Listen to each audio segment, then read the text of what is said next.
Assalamualaikum warahmatullahi wabarakatuh. Sobat Asabil dimanapun Anda berada, semoga sobat senantiasa dalam keadaan sehat dan bahagia. Alhamdulillah, kita berjumpa lagi dengan Idul Adha. Dengan mengikuti segala perintahnya dan mengamalkan teladan Rasulnya, semoga Allah memuliakan kita di dunia dan di akhirat. Banyak hikmah yang bisa kita dapat dari perayaan Idul Adha. Di antaranya adalah setelah penyembelihan kurban, yang akan sangat nampak adalah berlimpahnya ketersediaan daging. Tetapi haruskah tiap hari kita makan daging atau bahkan pagi, siang, malam makannya daging? Mari kita perhatikan susunan gigi kita. Gigi taring kita hanya 4 dari 32 gigi yang ada. Usus kita juga cukup panjang sehingga tidak ideal untuk jenis makanan daging tadi. Jadi boleh makan daging tetapi secukupnya saja, dan makan daging harus diimbangi dengan jenis makanan yang lain. Ingat, di saat Idul Adha kebutuhan tubuh kita untuk tetap sehat tetap sama. Tubuh membutuhkan karbohidrat, protein nabati, vitamin, mineral, serat, dan air dalam jumlah yang cukup. Daging sapi atau kambing adalah sumber nutrisi yang sangat baik.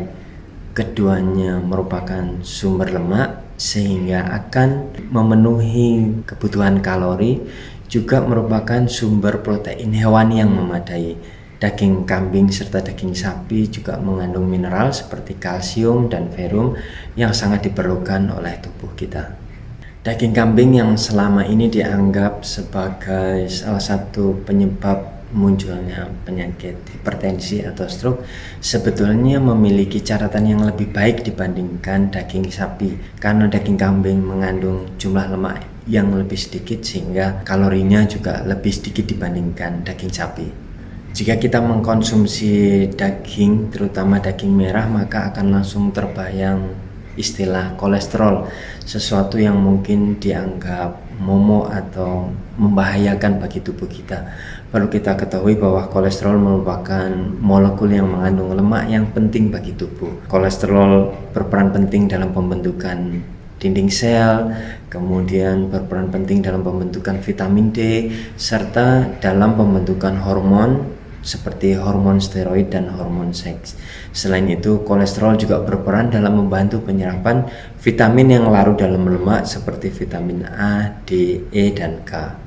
Lemak dan kolesterol merupakan zat yang penting dalam tubuh, tetapi jika jumlahnya berlebih tentu dapat memicu tumbuhnya penyakit atau memicu masalah kesehatan seperti hipertensi, penyakit jantung maupun diabetes. Tipsnya adalah jika memungkinkan, pilihlah daging yang mengandung sedikit lemak seperti daging dari daerah punggung, kemudian daging khas dalam maupun daging berasal dari daerah kaki. Yang kedua, dalam pengolahan daging usahakan tidak menggunakan garam dan minyak dalam jumlah yang berlebih.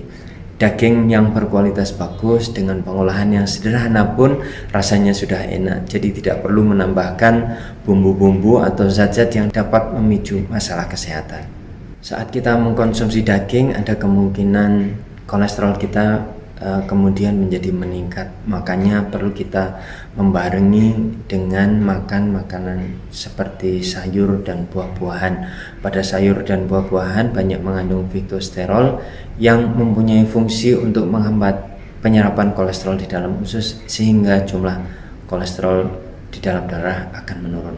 Kita juga dapat memanfaatkan minyak zaitun untuk menumis ataupun sebagai dressing untuk menurunkan kadar kolesterol di dalam darah kita. Konsumsi serat atau sayuran yang mengandung serat sebanyak 5-10 gram juga terbukti menurunkan kolesterol LDL di dalam darah kita. Selain itu, asam lemak omega 3 juga penting bagi tubuh kita untuk membantu menurunkan jumlah trigliserid di dalam darah, sehingga resiko peningkatan tekanan darah maupun penyumbatan arteri di dalam pembuluh darah maupun resiko penyumbatan arteri dapat diturunkan. Peningkatan kolesterol harus kita barengi dengan aktivitas fisik yang cukup, karena aktivitas fisik yang tadi akan membantu penggunaan kolesterol yang berlebih di dalam darah. Sobat Asabil yang dimuliakan Allah, tetap sehat agar tetap bahagia, dan tetap bahagia agar selalu sehat. Semoga Allah meridhai semua aktivitas kita. Wassalamualaikum warahmatullahi wabarakatuh.